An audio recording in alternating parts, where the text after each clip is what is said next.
Video करायला कसं ते बघ.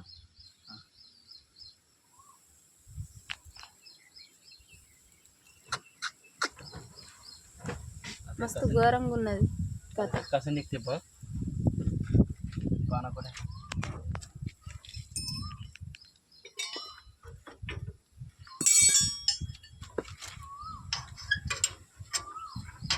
ఇక థమ్స్అప్ బొసుడికి లూజ్ అయిపోతున్నాయి నట్లన్నీ.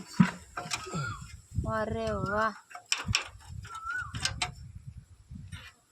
ఒక ఇయ్యలైతే కొత్తగా తెలియని ఒక సంగతి తెలుసుకున్నా. థమ్స్అప్ పోస్తే అయితే నట్లు లూజ్ అవుతాయి, ఇగో ట్రాక్టర్ గంజు తిన్నాయని కొత్తగా తెలుసుకున్నా. చూడండి ఇక కడుపులో ఎట్లా అవుతుందో ఆలోచించుండ్రి. పిల్లలకు ఇయ్యకుండ్రి, మీరు తాగకుండ్రి. కడుపులో కూడా నట్లు అన్నీ లూజ్ అయిపోతాయి లేకుంటే. వా వా వా.